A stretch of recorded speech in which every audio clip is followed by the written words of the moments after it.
continuing in Seneca's On Anger, Book 3, pages 24 and 25 in this handy Oxford edition. As we do not know how to endure injury, let us take pains not to receive any. We should live with a very calm and compliant person, one not at all given to worry or peevishness. We adopt our habits from our associates, and as certain bodily diseases spread to others from contact, so the mind passes on its faults to those nearest. The drunkard draws his fellow drinkers into a love of neat wine. Shameless company perverts even the strong man who has a will of iron. Greed transfers its poison to its neighbors. The same principle is true of the virtues, but to opposite effect, namely that they exert a good influence on all they are in contact with. These are like infectious diseases for the soul, bad character, but good character, fortunately, can work the same way. There's a line, I'm having trouble remembering exactly where it is. I think it's in the New Testament. I think it's from Paul. I think I'm probably in the NIV 1984, maybe the ESV translation, when I say, bad company corrupts good character. Maybe it's in a letter to Titus or Timothy. I don't know. Bad company corrupts good character. Stoic idea. Actually, Paul might be quoting somewhat. I wish I could remember off the top of my head. Anyway, bad company corrupts character. Bad company corrupts good character. Bad company makes good character worse. Bad company makes bad character even worse.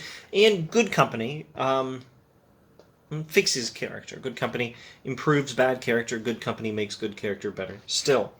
Okay, so the vices of our friends and neighbors can corrupt us, and the virtues of our friends and neighbors can improve us. So, well, what does that mean? It means choose your friends carefully. As much as it's in your power, you want to associate yourself with people who are good people who will help you also be good. The man who lives with peaceful people not only becomes better through example, but does not practice his anger because he finds no reason for his weakness to operate. If you have an anger problem, living with people who are good and peaceful will give you fewer occasions to have an anger problem. But also, their good, peaceful character will tend to rub off on you, etc., etc. Choose men who are honest, easygoing, and have self-control.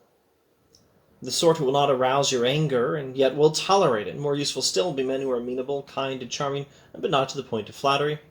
For those given to anger are offended by fawning agreement, etc., etc. Okay, so one sentence summary of what we've been talking about so far.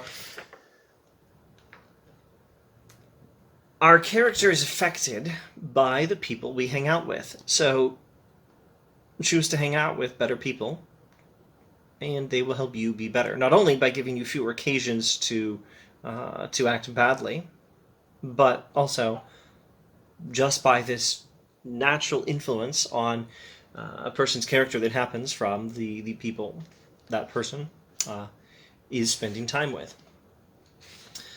All right, I think I don't think we need to quit now. There's rather a lot.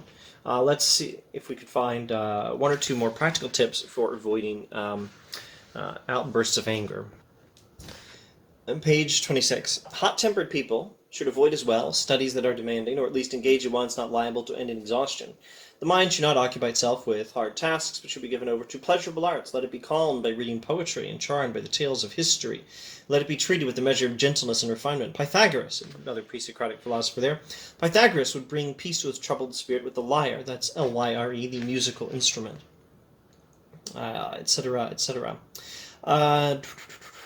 We must keep clear of the forum, appearances in court and trials, and all that exacerbates our failing. Keep clear of all these public situations that exacerbate our anger problems. Equally, we must take care to prevent physical exhaustion, etc., etc. Hunger too and thirst should be avoided for the same reasons. They irritate and inflame the mind. It is an old saying that a tired man looks for a quarrel, but equally so does a man who is hungry or thirsty, or any man who is vexed by some ailment. So if you've got an anger problem,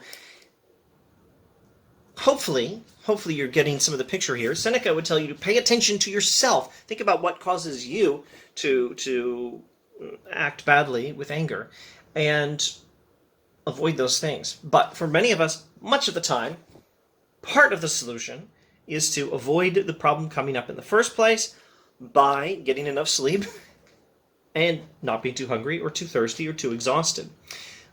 Rest, take some music rather than something that causes stress. And here is the contemporary application of Stoicism.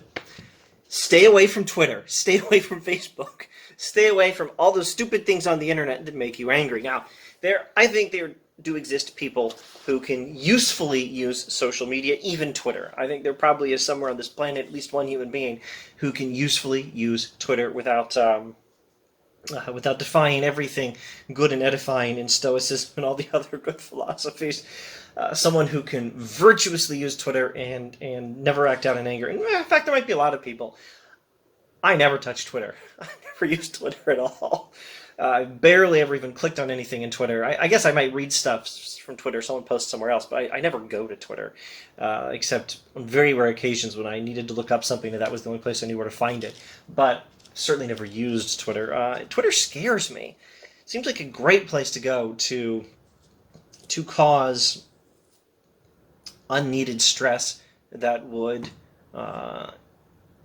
take some of the joy out of my life, but also speaking practically and in terms of avoiding unnecessary anger problems, things that would directly or indirectly cause unnecessary anger problems. Reduce the Twitter, reduce the Facebook, or whatever else on the internet might inspire you to anger or inspire you to stress, making you more vulnerable to being angry when something else happens. If you're tired from dealing with something that doesn't make you angry, it might make you a lot more vulnerable to being unnecessarily angry at something else. Long day at work. You're not angry at anything at work, but you come home and the kids do something ridiculous because kids are, well, depending on age, at least the details vary, but kids, particularly younger kids, tend to be disorderly and sometimes they can drive you completely loony. So even if something doesn't directly make you angry, if it leaves you exhausted and unable to deal with something else, then it can inspire you to anger. So beware of these things. Don't take on too much unnecessary work. Don't expect to be able to control that which you cannot control. Don't leave yourself exhausted and used up so that you can't cope with things that are unavoidable. Avoid the things that are avoidable. And for many of us, reduce or eliminate altogether whatever it is on the internet that makes you angry or puts you in a position where you're liable to become angry. Thus, I think Seneca would say. And so the best course is to treat the sickness as soon as it becomes apparent. At that time as well, giving oneself the least freedom of speech and curbing emotion. Also, it is easy to detect one's passion as soon as it arises. Diseases have symptoms as their harbingers. Just as the signs of storm and rain precede them, so there are certain messengers that herald anger, love, and all those tempests that batter the soul. Those who are subject to epileptic attacks realize a fit is coming on, if warmth leaves their extremities, if their sight wavers, if their muscles start to twitch, etc., etc. Accordingly, they try the usual remedies to prevent the malady at its beginning, etc., etc. Or if this treatment has no effect, they separate themselves from the crowd and fall where no one may witness it. It is an advantage to know one's own illness and to destroy its strength before it has scope to grow. Let us take note of what it is that particularly provokes us. Not all men are wounded in the same place, and so you ought to know what part of you is weak, so you can give it the most protection. Let's not skip the illustrations, but let's go over this again, beginning, middle, end of this bit. It is an advantage to know one's own illness and to destroy its strength before it has scope to grow.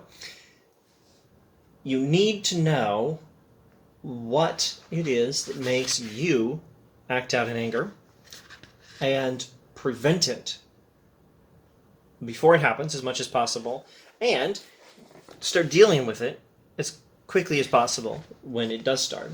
Let us take note of what it is that particularly provokes us. One man is roused by insulting language, another by insulting behavior.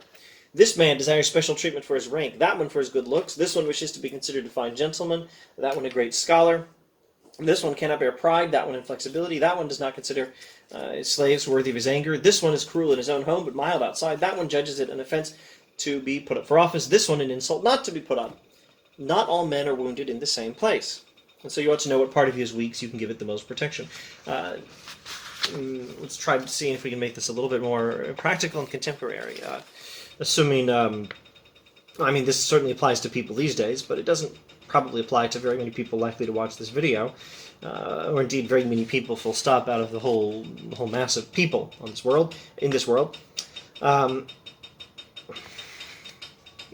Blasted audio from some air system or something. It makes that noise from time to time. I have no idea how to stop it. Not everyone is going to be offended by being put up for office or be insulted by not being put up to. If you're not interested in running for office or anything like that, then none of that applies to you, but something else applies to you. Lots of these things apply to you. But again, to try to get to something a little more contemporary, practical that apply to a lot of us, what is it on Twitter that makes you angry? Or what is it on Facebook that makes you angry? Or what is it at home that makes you angry? Which family member makes you angry? Or what is it that your friend does that makes you angry? Your roommate? What is it that makes you angry in this place or that place or some other place? See what you can do to avoid being made angry by this thing in the first place, and to intervene early in the problem so you don't let your anger run away with you. Do what you can when the rage begins to not go too far with it. Thus says Seneca. Thanks for watching. This is quite long enough. More Seneca next time.